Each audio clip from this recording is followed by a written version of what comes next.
할렐루야. 주님의 이름으로 여러분들을 축복합니다. 오늘은 작은 여우를 잡으라 라는 제목으로 부부 치유에 관한 말씀을 전하려고 합니다. 말씀 가운데 하나님께서 많은 은혜 베풀어 주시기를 원합니다. 하나님께서 친히 세우신 제도는 오직 두 가지밖에 없습니다. 무엇과 무엇일까요? 가정과 교회. 가정과 교회입니다. 먼저는 가정을 세우셨죠. 그런데 이 가정이 죄로 인해서 파괴되었습니다. 그래서 하나님께서는 교회를 세우셔서 이 땅에 죄인들을 구원하려고 독생자 예수 그리스도를 보내주신 것입니다. 그래서 교회를 통해서 오늘 저와 여러분은 구원을 받은 줄 믿습니다. 이제 교회를 통해서 구원받은 우리가 가장 힘써야 될 일 가운데 하나는 바로 무너진 가정을 다시 세우고 회복하는 일인 줄 믿습니다. 오늘 본문 아가서 2장 15절 방금 읽었는데 한 번 더 봉독을 하겠습니다. 시작.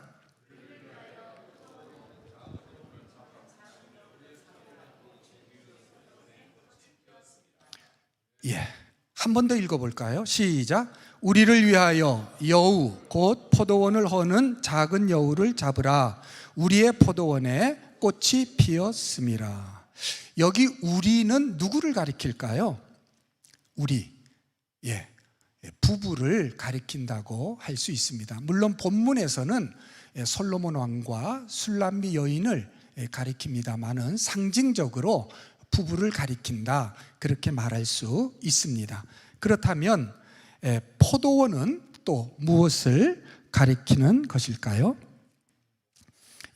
포도원은 행복 혹은 가정을 가리킨다고 말할 수가 있습니다. 그러면 또 꽃은 무엇을 의미할까? 꽃은 사랑의 꽃 혹은 행복의 꽃을 가리킨다고 말할 수 있습니다.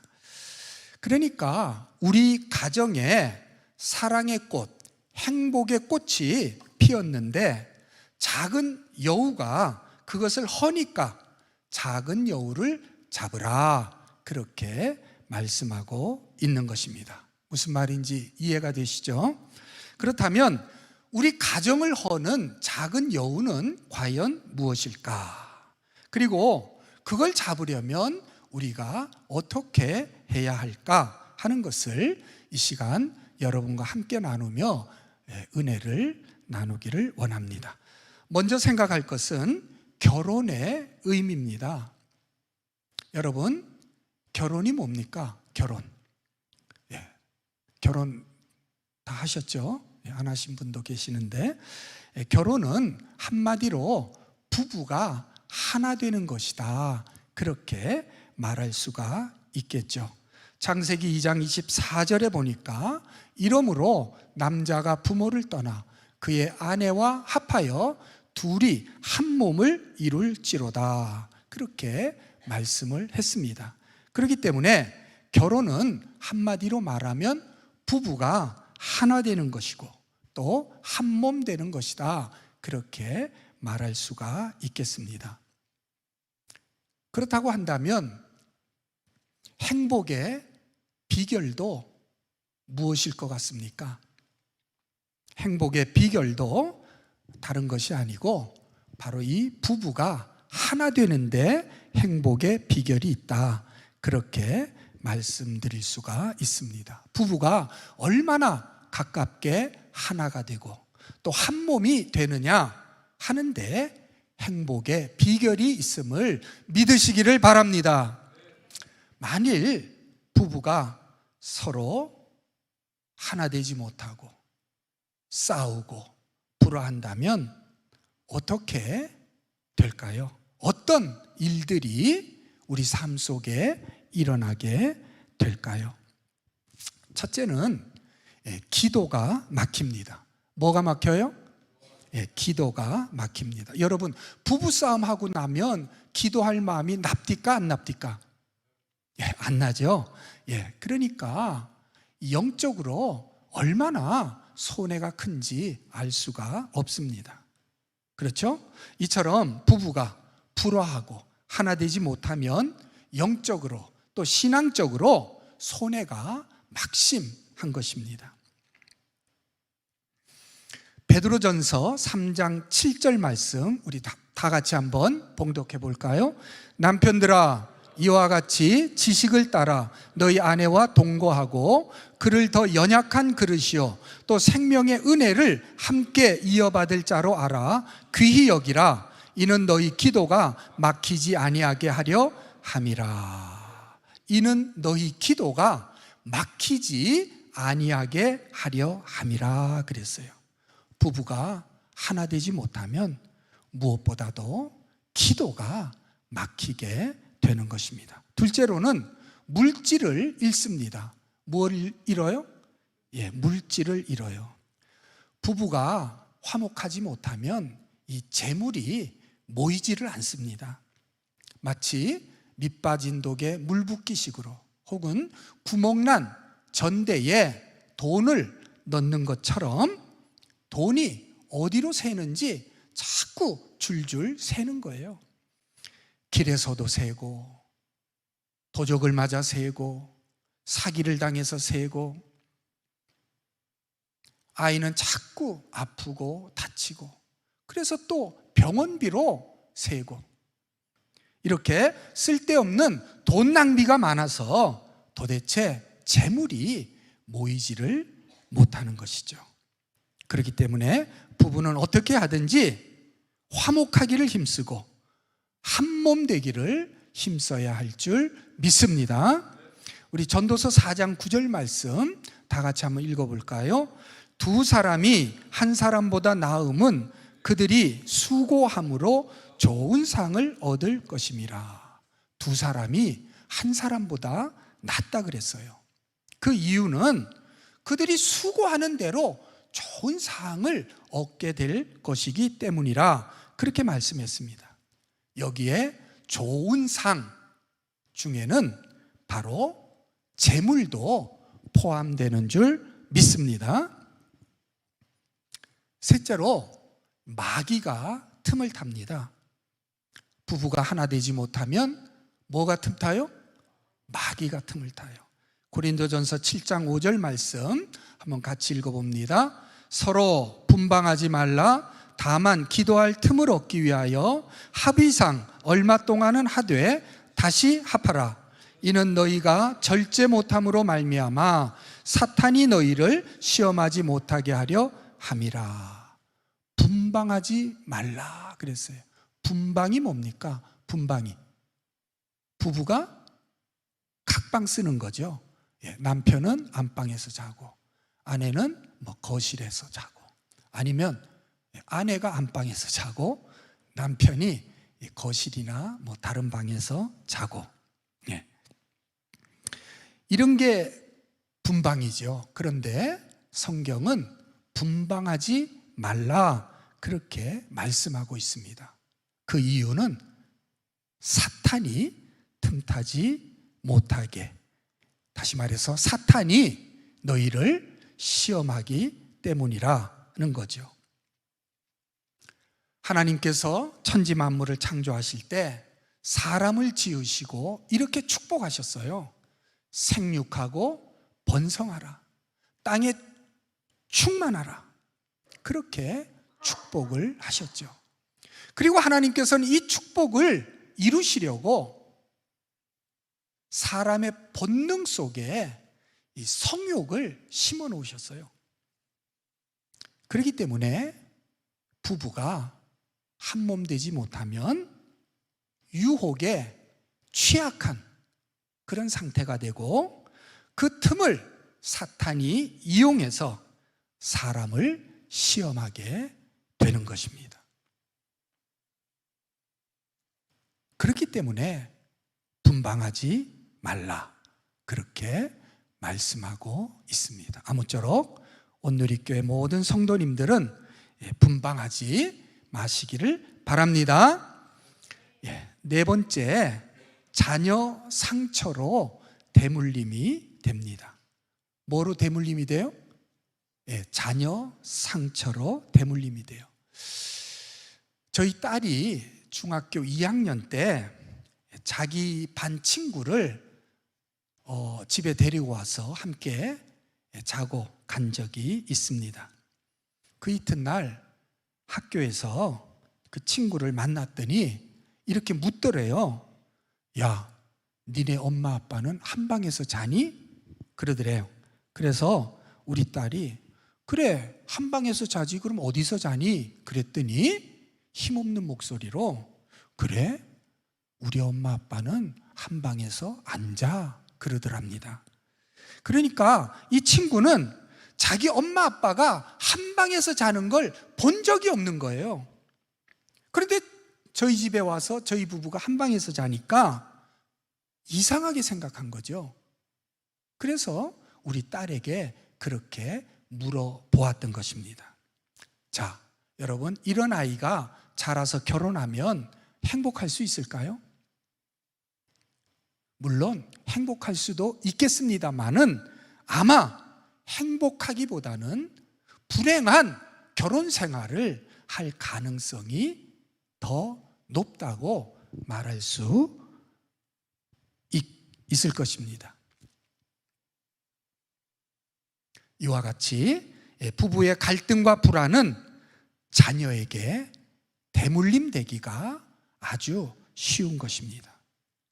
그렇기 때문에 부부는 분방하면 안 된다. 자, 우리 한번 따라해 볼까요? 부모가 자식에게 줄 수 있는 최고의 선물은 서로 사랑하는 것이다. 믿습니까? 한 번 더 해볼까요? 부모가 자식에게 줄 수 있는 최고의 선물은 서로 사랑하는 것이다.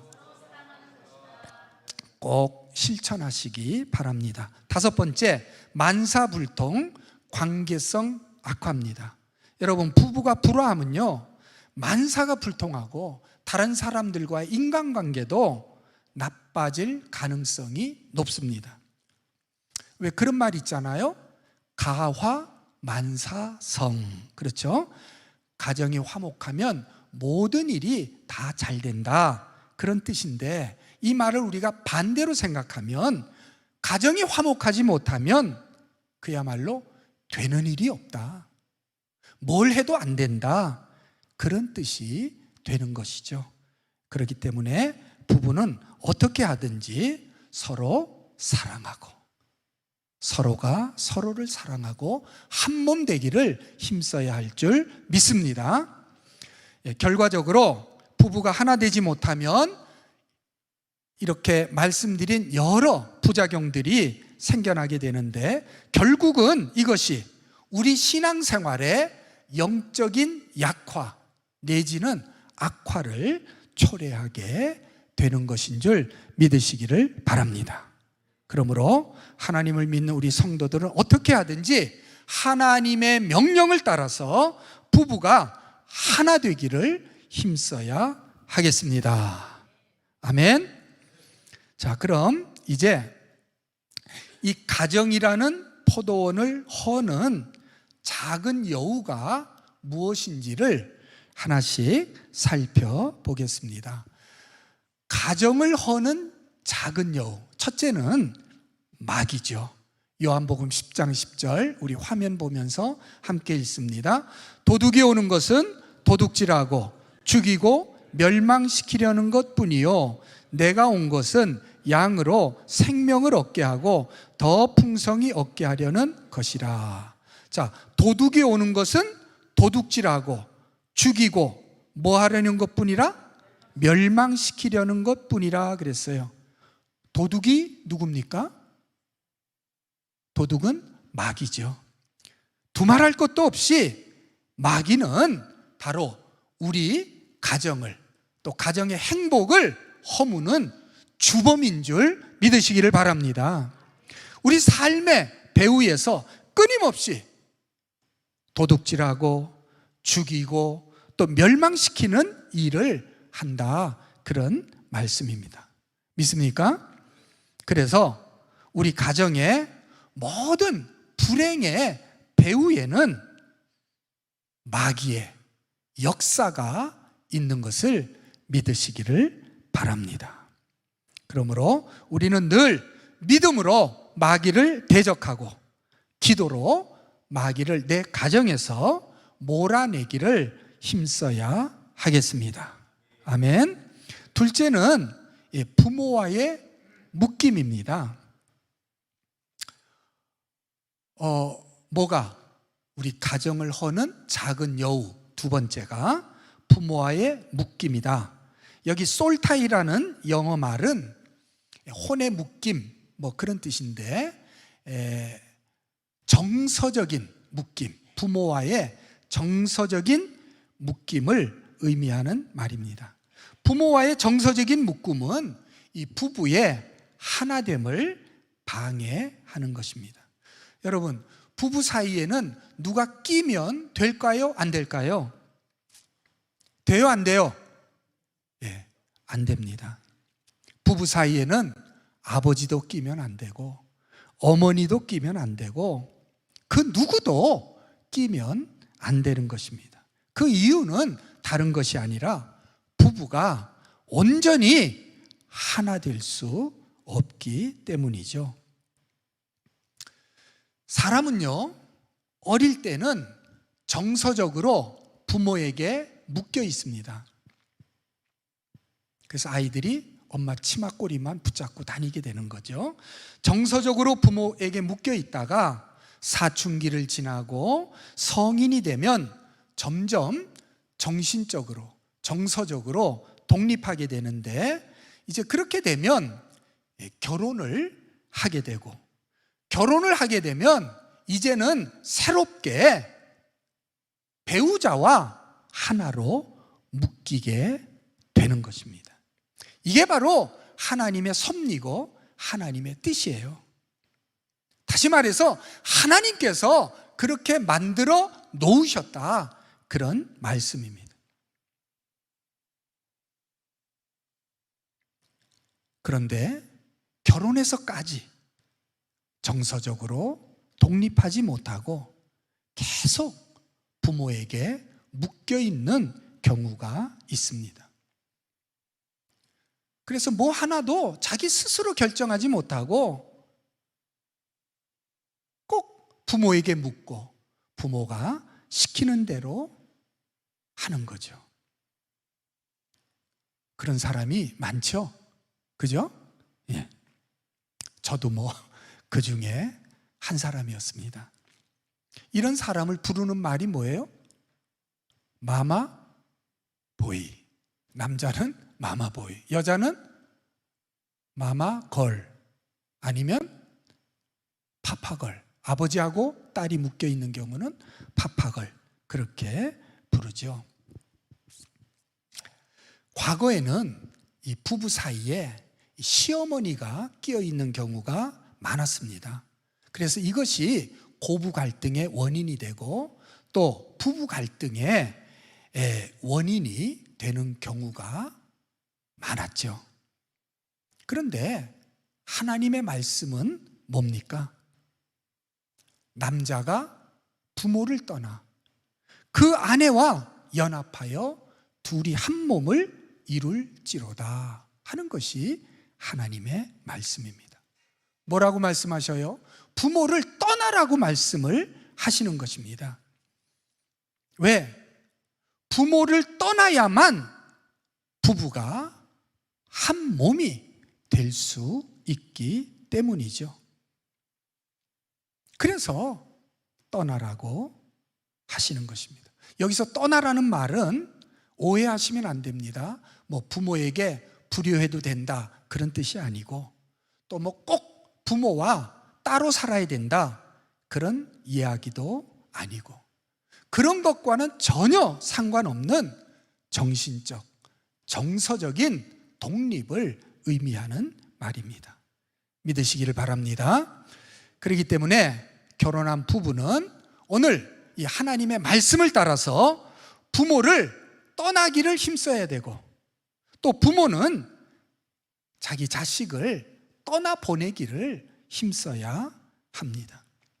아이고 이 녀석아, 내가 너를 어떻게 키웠는데, 이러면서 계속 자녀를 붙잡고 있으면 자식은 이 죄책감 때문에 부모를 떠날 수가 없는 것입니다.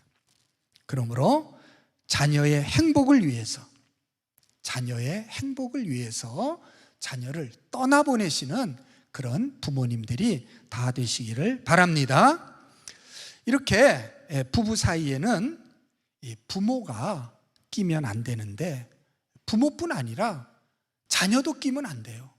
자녀도 끼면 안 되고, 형제나 자매나 친구나 그 누구도 끼면 안 되고, 심지어 강아지도 끼면 안 되는 것입니다.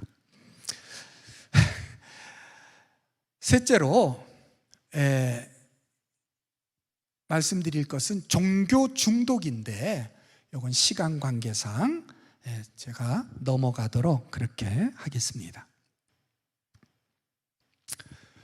넷째로는 포도원을 허는 작은 여우는 조화되지 못한 성격입니다. 무슨 성격? 조화되지 못한 성격. 여러분, 성격이 뭡니까? 성격은 한 사람의 생각과 감정과 행동의 경향성이다, 그렇게 말할 수가 있습니다.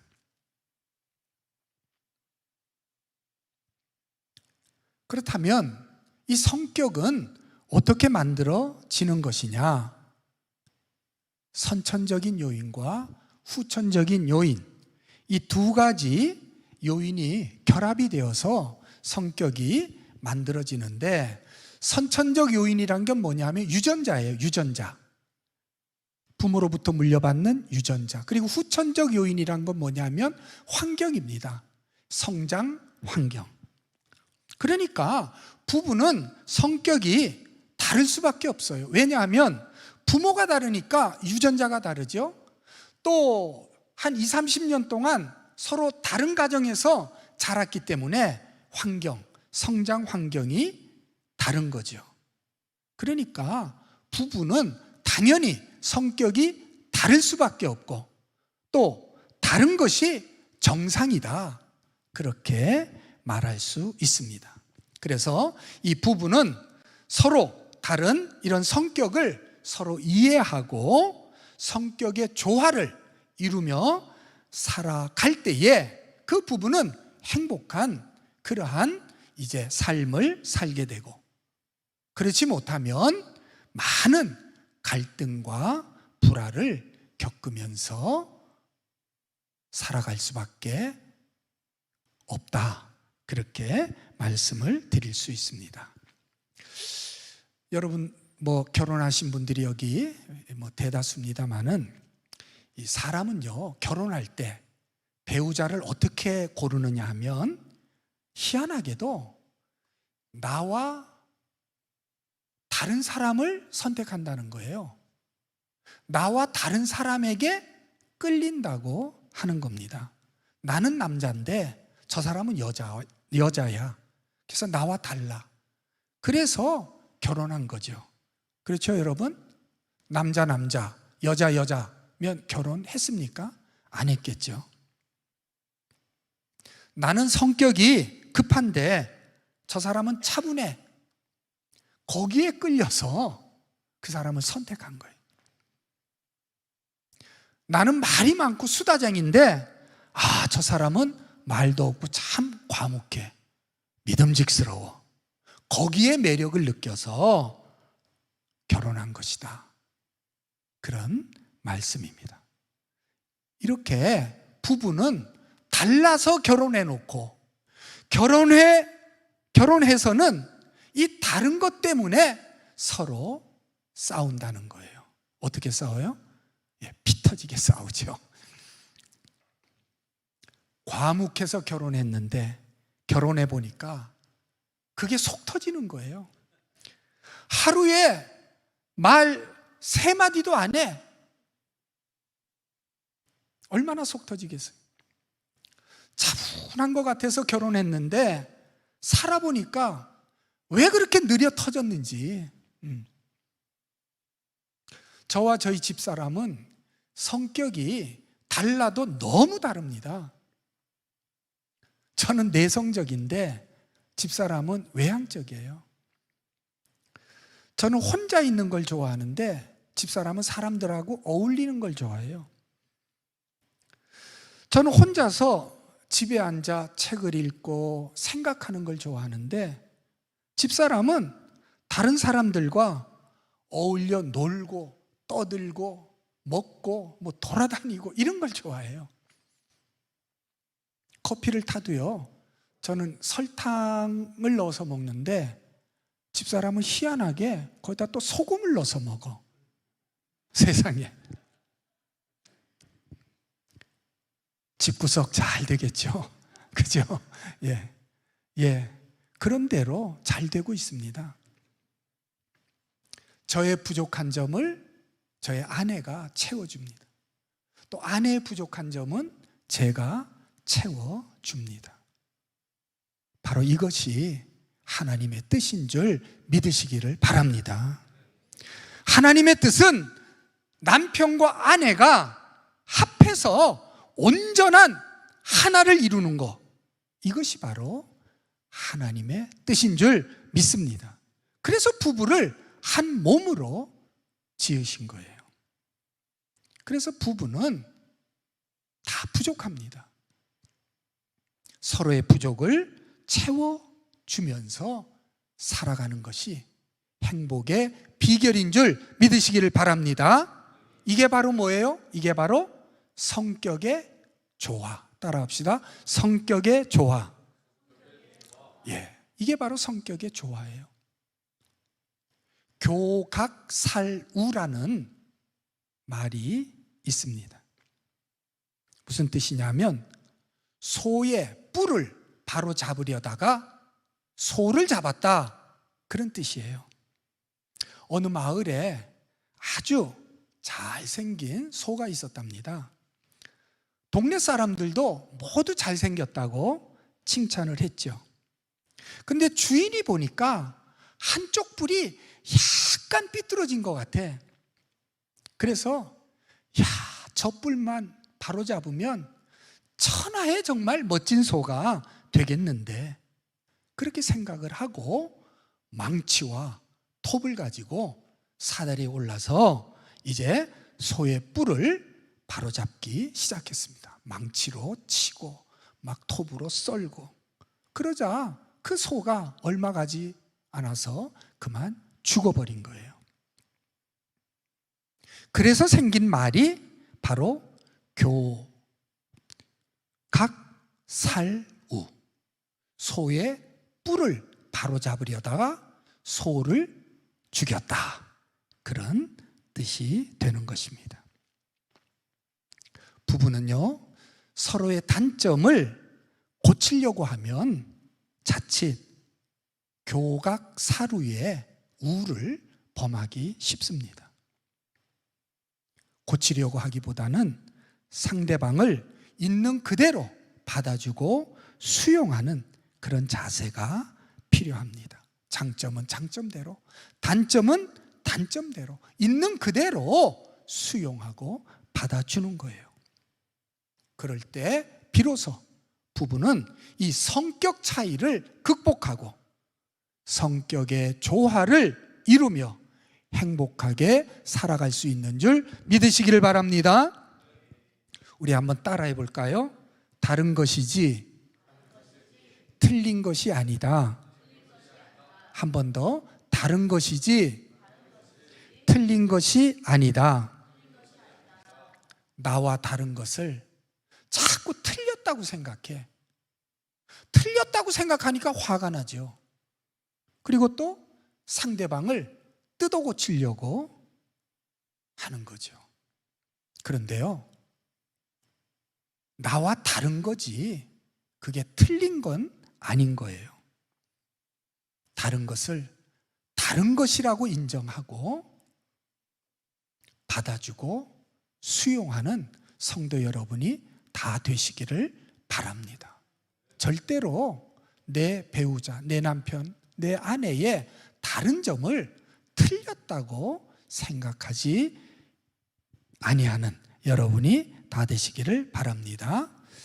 그 다음은 성 트러블인데, 이것도 내용이 많기 때문에 시간 관계상 넘어가도록 하겠습니다. 그 다음에 포도원을 허는 작은 여우, 여섯 번째는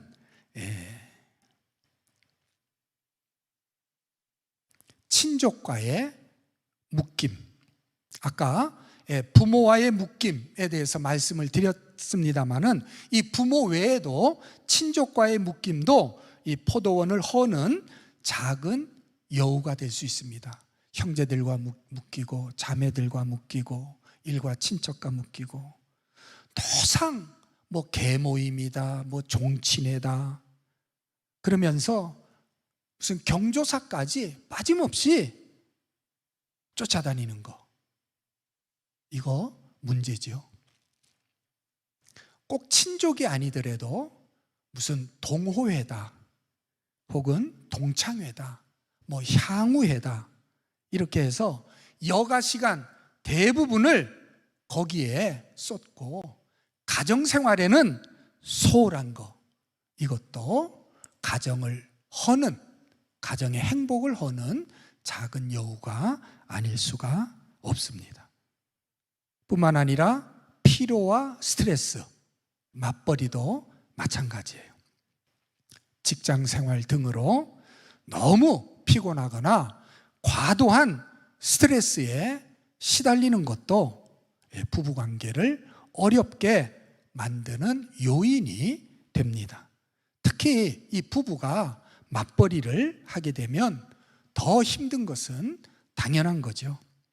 밖에서 시간과 에너지를 다 소비하고 집으로 돌아왔기 때문에 막상 집에서는 서로에게 쏟을 그런 에너지가 없는 거예요.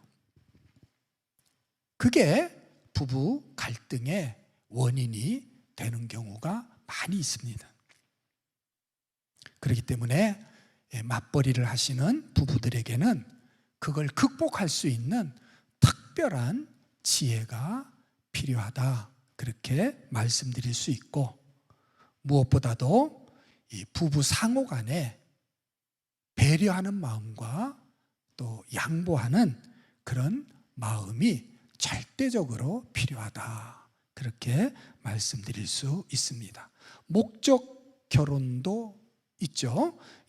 목적 결혼 혹은 정략 결혼이라고도 하는데 이것도 문제입니다. 부부는 서로 사랑해서 결혼을 해야 되는데 사랑해서 결혼한 게 아니라 다른 목적이 있어서 결혼한 경우, 주로 돈이나 혹은 명예, 권세나 사회적 지위 같은 그런 것들이 되겠죠. 그런 경우에도 결혼 생활이 순탄하기가 어렵다, 그렇게 말씀드릴 수 있습니다. 자, 그럼 이제 이런 부부관계를 어떻게 치유할 것인가? 다시 말해서 이 내 가정을 허는 작은 여우를 어떻게 잡고 내 가정과 또 내 포도원을 지킬 것인가? 마지막으로 말씀을 드립니다. 첫째는 함께 기도하라. 회개와 죽기가 필요하다 그랬어요. 자, 함께 뭐 하라고요? 기도하라. 함께 기도하라. 그렇죠? 부부가 무엇보다도 행복을 위해서, 행복한 부부 관계를 위해서 함께 기도해야 하는 것입니다. 둘이서 손잡고 기도할 수 있으면 더 좋겠죠. 특별히 회개하며 기도해야 되는데, 혹시 내가 포도원을 허는 작은 여우 노릇을 하지는 않았는지, 내가 바로 내 가정을 허는 작은 여우 노릇을 하고 있지는 않는지, 그런 것들을 살피면서 철저히 회개해야 한다, 그런 말씀입니다. 혹시 내가 부모나 혹은 내 자녀나 혹은 형제나 친족이나 아니면 강아지나 고양이 같은 애완동물과 이렇게 솔타이 정서적으로 묶여 있지 않은지, 그런 것을 한번 돌아보시고, 또 교회 생활을 열심히 하는 걸 넘어서 혹시 내가 종교 중독에 빠지지는 않았는지, 또 나와 다른 것을 다르다고 생각하지 않고 틀렸다고 생각해서 내 배우자를 비난하며 뜯어 고치려고 힘쓰지는 않았는지, 나로 인한 성 트러블은 없는지, 이런 것들을 잘 살펴서 있다면 철저히 회개하고 기도하며 하나님의 도우심을 구해야 할 줄 믿습니다. 그러면 하나님께서 반드시 도와주시고 우리 가정을, 우리 부부 생활을 회복시킬 줄 믿으시기를 바랍니다. 그렇게 철저하게 회개하고 나서 이제는 그 배후에서 역사하는 누구예요? 마귀죠. 마귀, 악한 마귀, 어둠의 영을 예수 그리스도의 이름으로 물리치고 몰아내야 하겠습니다. 둘째는 남녀의 차이를 알라 하는 거예요. 여러분, 남자와 여자는요, 비슷한 것 같아도 너무나 다릅니다. 달라도 너무 달라요. 예전에 화성에서 온 남자, 금성에서 온 여자라는 책이 유행했던 적이 있죠. 결혼이라고 하는 것은 화성에서 온 남자하고 금성에서 온 여자가 이 지구라는 별에서 만나 함께 사는 게 결혼이다, 그런 말이에요. 무슨 말입니까? 남자와 여자는 그만큼 다르다는 뜻입니다.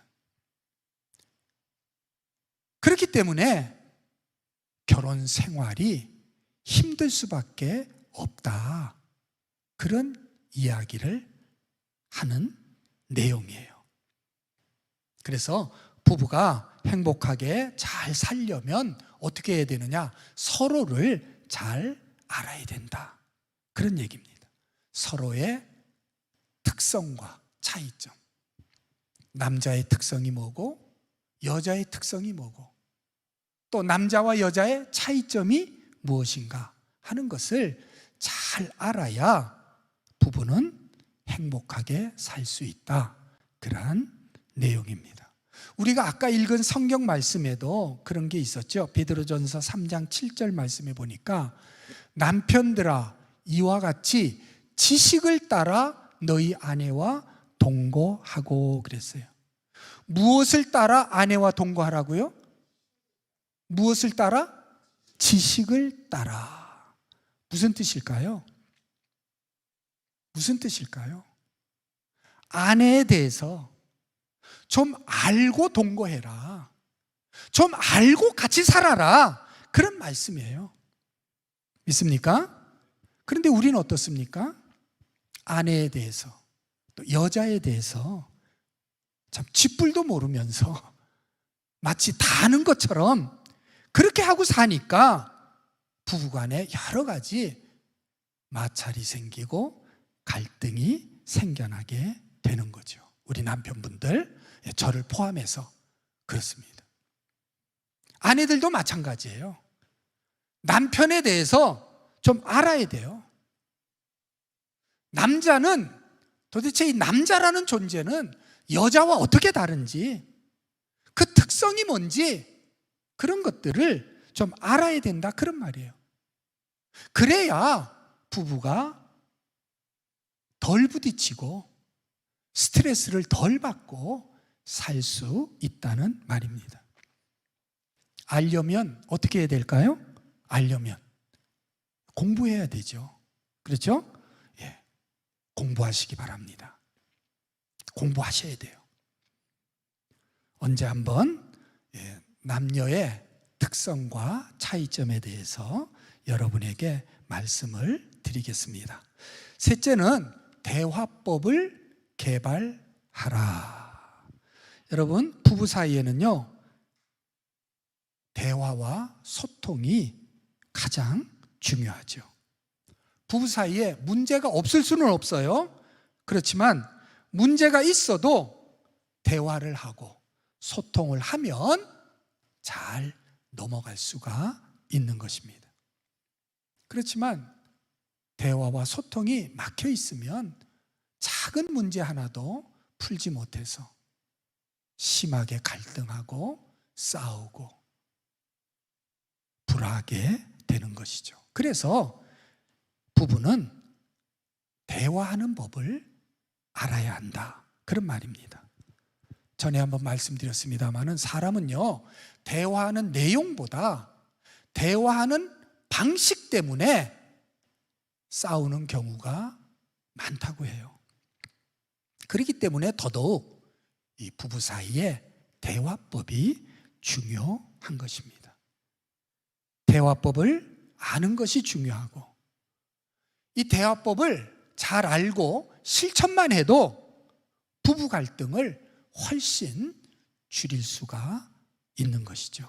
그래서 대화법을 잘 배워서 실천해야 되는데, 말할 때는 어떻게 말을 해야 된다고요? 나 전달법, 아이 메시지로 말을 하고, 또 들을 때는 어떻게 들어야 한다고요? 다 잊어버리셨죠?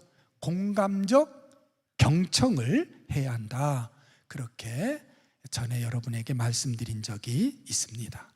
무엇보다 부부 대화에 있어서 중요한 것은 부부 사이에는 명령하면 안 됩니다. 명령하지 말고 서로를 존중하면서 가급적이면 부탁하는 그러한 말을 하시기를 바랍니다. 넷째로, 죽어야 산다. 아주 비장하죠? 죽어야 산다. 누가 죽어야 됩니까? 누가? 내가 죽어야 되죠. 내가 죽으면 나도 살고 내 배우자도 살지만, 내가 살면 나도 죽고 배우자도 죽는 거예요. 예수님께서 십자가에 못 박혀 죽으심으로 다시 살아나시고 또 나를 살리셨듯이, 우리도 나를 죽임으로써 나도 살고 내 배우자도 다시 살릴 수가 있는 것입니다. 믿으시면 아멘. 그렇기 때문에 어떻게 하든지 나를 죽이시기 바랍니다. 나를 십자가에 못 박으시기를 바랍니다. 내 고집, 내 혈기, 내 성질 다 십자가에 못 박아 죽이는 성도 여러분이 되시기를 바랍니다. 다섯 번째, 순간을 극복하라. 뭘 극복해요? 순간을 극복하라. 이 부부싸움을 하다 보면 감정이 확 올라올 때가 있죠. 욱 할 때가 있습니다. 그럴 때 화를 내게 되면 어떻게 됩니까? 죄를 짓게 되죠. 그리고 배우자에게 악을 행하게 됩니다. 그래서 그 순간을 잘 넘겨야 되는데, 어떻게 하면 잘 넘길 수 있을까? 어떤 분은요, 구구단을 외운다 그래요. 구구단. 내가 이 구구단을 끝까지 다 외우기까지는 절대로 화를 내지 않으리라. 얼마나 좋은 방법인지 알 수가 없습니다. 우리 그리스도인들은 어떻게 하면 좋을까요? 주기도문을 외우면 참 좋습니다. 하늘에 계신 우리 아버지여, 이름이 거룩히 여김을 받으시오. 아니면 시편 23편 같은 것을 암송하는 것도 좋은 방법이에요. 이렇게 해서 그 순간만 넘기면 됩니다. 한 5초 정도, 한 5초에서 길어도 한 10초, 20초 정도만 잘 넘기면 감정 폭발을 막을 수가 있다고 하는 것입니다.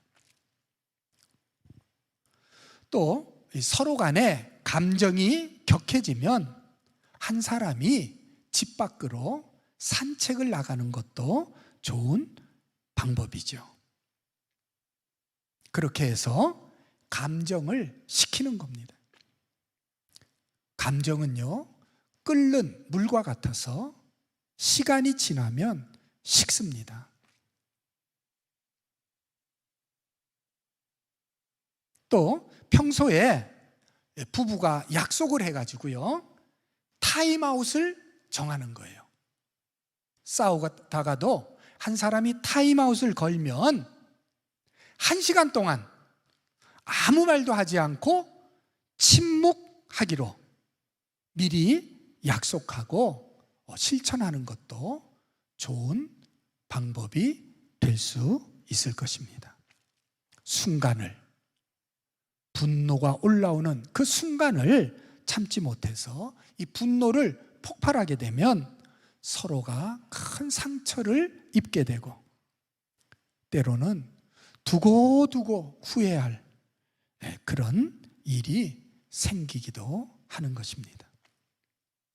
보다 근본적으로는 평소에 화를 잘 내고 또 분노 조절이 잘 안 되는 그런 사람은 그 마음속에 깊은 상처가 있을 가능성이 있기 때문에 상처 치유, 내면 치유를 하는 것도 좋은 방법이라 그렇게 말씀을 드릴 수 있습니다. 6번째, 칭찬은 보약이다 하는 거예요. 여러분, 칭찬은 뭐도 춤추게 한다 그래요? 고래도 춤추게 한다, 그런 말이 있죠. 부부 사이에 칭찬처럼 좋은 보약이 없어요. 칭찬은 마치 기계의 윤활유와 같습니다. 돌아가는 기계에 윤활유를 안 치면 어떻게 됩니까? 덜그럭 덜그럭 소리가 나고 점점 뜨거워져서 나중에는 결국 망가지게 되는 거죠. 그런데 거기다가 기름을 치게 되면 어떻습니까? 소리도 안 나고 열도 안 나고 부드럽게 잘 돌아가서 오래오래 쓸 수가 있는 겁니다. 부부 사이의 칭찬이 바로 그런 역할을 하는 거예요. 뭐가 그런 역할을 한다고요? 칭찬이.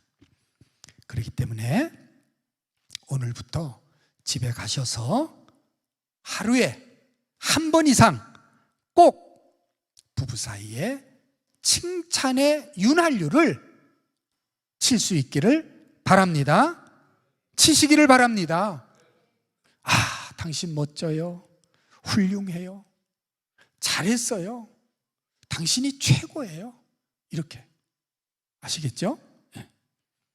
아내가 미장원을 갔다 오면 그냥 닭 보듯이 덤덤하게 쳐다보고 있지 말고, 당신 이뻐요. 처녀 때 당신을 보는 것 같아요.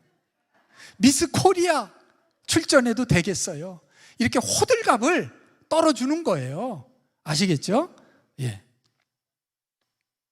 그러지 않고 호박에 줄 긋는다고 수박대나 이랬다가는 전쟁이 납니다. 칭찬뿐 아니고요, 부부 사이에는 평소에 고마워요, 미안해요, 사랑해요, 축복해요, 늘 이런 말들을 입에 달고 살아야 돼요. 줄여서 고미사축이라고 하는데 우리 한번 따라해 볼까요? 고마워요, 미안해요, 사랑해요, 축복해요. 이게 뭐예요? 고미사축. 한번 해보세요. 고미사축. 예, 다 하실 수 있죠. 그죠? 예. 또 괜찮아요. 그래도 괜찮아요. 힘내세요. 이런 격려의 말도 서로 많이 해야 합니다. 이것도 한번 따라해 볼까요? 괜찮아요. 괜찮아요. 힘내세요. 예. 이와 같은 칭찬의 말, 또 격려의 말, 또 고미사축, 예. 이런 말들을 그저 찬송가의 후렴처럼 우리가 말끝마다 반복하면 부부가 싸울 일이 없어요. 믿으시면 아멘. 예. 꼭 믿고 실천해 보시기를 바랍니다. 부부 사이는요, 말만 잘해도 싸울 일이 없는 거예요. 자, 7번째, 성인 아이를 인식하고 몰아내라 그랬어요. 성인 아이 들어보셨어요? 예? 예, 들어보신 분도 계시죠? 몸은 다 자란 어른인데 생각하는 거, 말하는 거, 행동하는 건 어린아이 같은 사람을 일컫는 말이 바로 성인 아이입니다. 사람 속에는 누구나 내면 아이가 있어요. 누가 있다고요? 내면 아이. 제 속에도 있고 여러분 속에도 있습니다. 이 내면 아이는 누구냐? 내면 아이는 어린 시절의 나입니다. 누구라고요? 어린 시절의 나가 바로 내면 아이예요. 그런데 성인이 되어서도 이 어린 시절의 나로 살아가는 사람들이 있습니다. 그런 사람을 일컫는 말이 뭐라고요? 성인 아이다. 그러니까 내면 아이는 아이를 말하고 성인 아이는 어른을 가리키는 말입니다. 이런 사람들은 대체로 부부관계에서 이 미숙한 인격으로 말미암아 배우자와의 갈등과 또 마찰을 많이 일으키게 되는데 대체로 우유부단하고 짜증과 화를 잘 내며 인내심이 부족해서 잘 참지를 못하고 감정 기복이 심한 그런 특성이 있습니다. 듣고 보니까 제 얘기네요. 이런 성인 아이를 인식하고, 내가 성인 아이구나. 내가 이제까지 성인 아이로 살았구나. 그걸 깨닫고 인식하고 내 속에서 몰아내기를 힘써야 하겠습니다. 자, 마지막 8번째, 우리 화면 보고 제목 한번 읽어봅시다. 시작. 둘만의 시간을 가지라. 여러분, 결혼 전에 달콤한 그 연애 시절이 있었죠? 그죠? 예. 지금도 그때처럼 달콤한 둘만의 시간을 가져라. 둘만의 데이트를 즐겨라. 그런 말입니다. 아이가 어리다. 그럼 어디다 친정이든 어디 갖다 맡기고, 둘이 맛있는 것도 사 먹고, 영화도 보고, 또 여행도 다니고, 그렇게 둘만의 달콤하고 참으로 연애 시절 같은 그런 시간, 즐거운 시간을 가지라는 겁니다. 제가 상담 대학원에 다닐 때 저희를 가르치시던 여 교수님이 이렇게 말씀하시는 걸 들었는데 그게 잊혀지질 않습니다. 부부는 일주일에 한 번씩 검소한 외식을 즐기고 검소한 외식, 뭐가 있어요? 짜장면, 된장찌개, 이런 걸 즐기라는 거죠. 그리고 한 달에 한 번 거한 외식을 즐기고, 뭐예요? 네, 분위기 있는 레스토랑에 가서 우아하게 칼질도 하고 그러란 말이죠. 석 달에 한 번씩은 1박 2일 여행을 다녀와라, 그렇게 말씀하시는 걸 들어본 적이 있습니다. 여러분 꼭 한 번이 아니라 꼭 실천하시기를 바랍니다. 부부관계가요 훨씬 부드러워지고 좋아지고 아주 잘 굴러가는 것을 느낄 수가 있습니다. 자, 말씀을 맺습니다.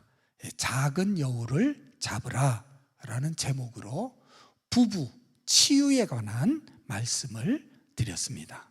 아무쪼록 여러분 가정에, 또 여러분 부부 관계에 포도원을 허는 작은 여우가 무엇인지를 발견하고 깨닫고 이 작은 여우를 잡아서 여러분의 부부 관계가 회복되고 가정이 회복되어 이 땅에서 가정 천국을 이루어 살다가 마지막 날 저 영원한 천국에 들어갈 수 있기를 주님의 이름으로 축원합니다. 축원합니다. 마지막으로 우리 자막을 보면서 치유 기도를 한번 큰 소리로 우리 같이 읽어 보겠습니다. 치유 기도. 큰 소리로 시작. 주여, 나의 가정은 나의 상처 때문에, 나의 종교 중독 때문에, 여러 가지 성적인 상처 때문에 부부관계가 원만하지 못함을 고백합니다. 조상들의 우상 숭배의 영향으로 악한 영이 개입하여 나의 부부를 파괴하고 있나이다. 결혼할 때도 진정으로 사랑하는 마음보다 나의 인생 목적에 이용하려고 결혼하였음을 고백하고 회개합니다. 이러한 문제로 인하여 내 안에 분노와 슬픔과 절망이 있나이다. 너무 힘들어. 그 다음 넘겨주세요. 시작. 너무 힘들어 이혼까지 고려한 적도 있음을 고백합니다. 우리 가정에, 부부 사이에 행복을 도적질하는 작은 여우를 제거하여 주옵소서. 나의 죄악으로 작은 여우를 초청하여 가정을 힘들게 한 죄악을 회개합니다. 큰 소리로 주여, 우리 가정을 회복시켜 주소서.